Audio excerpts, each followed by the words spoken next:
अच्छा भाई, हम सेनापति अकेला सिंगर भोजपुरी भाषा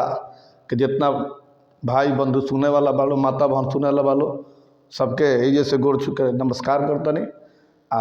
हमरा पर ध्यान देवे के बा, एगो सिंगर के थोड़ा सा आगे बढ़ावे के बा, सब्सक्राइब करे के बा, लाइक करे के बा। नमस्कार। एगो छोटा सा चैता हम भेजत तनी, आशा ना पूर्ण विश्वास बा कि हमरा के आगे बढ़ाए में कि पिया बिना निकना अंगनवा, ए रामा पिया बिना निकना अंगनवा, हे रामा देवा राजे पापी, हे रामा देवा राजे पापी, नीर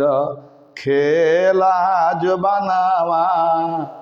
हे रामा देवारा रे पापी, नीर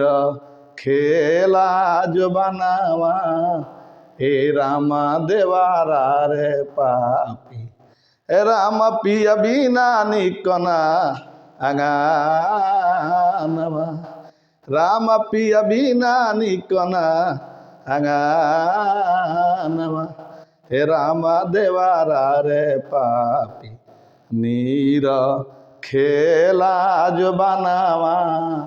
हे रामा देवारा रे पापी, नीर खेला जो बनावा, कि रामा पियाते हमरो भवानवा, हे रामा पियाते हमरो भवानवा, हे रामा देवारा रे पापी, नीर खेला जो बनावा, हे रामा देवारा रे पापी, नीर खेला जो बनावा, हे रामा देवारा रे पापी।